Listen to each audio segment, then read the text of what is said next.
It's so easy to see Korea as the modern day Sodom and Gomorrah and just so lost, and a lot of churches falling to temptation and embezzlement and so many scandals. Maybe seeing the Andong kids not change year after year, they're just even getting more depressed as they get older and older.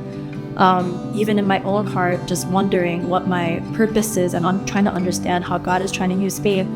But really, God was showing that even in the wilderness, even in the desert, He's making rivers spring up, and that's what He's doing in Andong.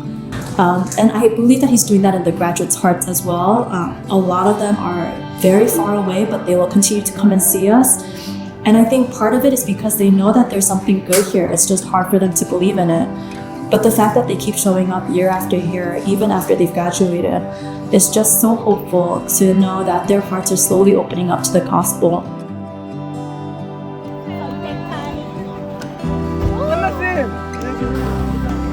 하나님께서 저에게 잃어버린 영혼과 그 영혼이 돌아왔을 때 아버지의 마음, 목자의 마음을 경험케 하신 것은 참 감사하고 놀라운데요. 이런 일이 가능했던 건 작년 단기 선교 부르심의 저의 작은 순종을 통해서입니다.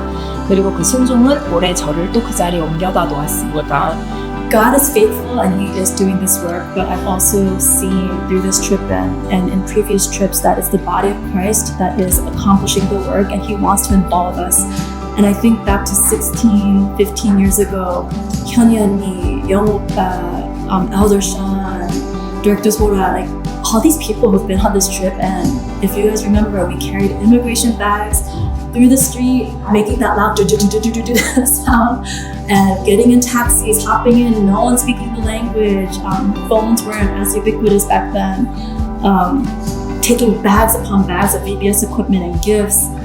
Oh gosh, people setting up for VBS just for it to be broken down after 3 days.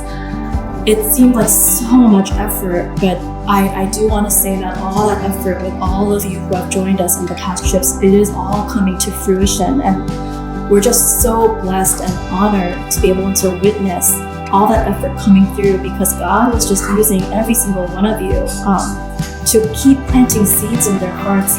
And now that it's been so many years, the kids are not just looking at us, they're actually thinking about the gospel. And it's such a subtle difference. And maybe some of you might not think it's a big deal, but after 16 years here, like, to have them even just start to think about the gospel, think about what it is to live a Christian life, what it is to accept Jesus Christ, that's a huge change. Whereas before they were just looking at us and saying that we were great people. There was a boy named Eugene who was dropped off at the orphanage during our second day at Andong. And I'm sure he was so nervous and anxious. And during our last day of VBS, he was able to participate. And he was able to partake in the dedication service on the last day of our time there. And I don't know what he thought of it. He probably had no idea what was going on. I don't know if he really accepted Jesus into his heart or if he believes in Jesus. But what I do know is that by the grace of God, he was able to participate.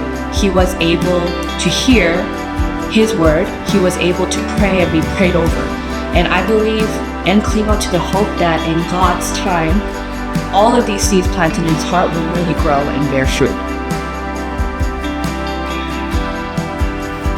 이번 선교에서 작년에 왔던 아이들이 하나님의 자녀로 새 삶을 살아가며 신유관에 있는 어린 아이들에게까지 예배와 복음이 흘러가도록 돕는 다음 세대 리더로 성장한 걸 보니 지속적 선교를 통해 신실하게 일하신 하나님을 기뻐할 수 있었고, 신유관 모든 아이들과 선생님 그리고 원장님이 사랑하는 마음을 다시 한번 확인하게 되었습니다.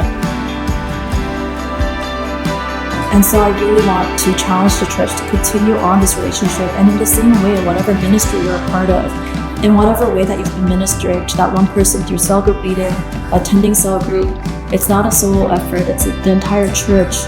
And so I hope that we can see a lot of that fruit in our other mission sites and in our church as well, that we all take part and we see springs of water just springing up in the wilderness and in the desert.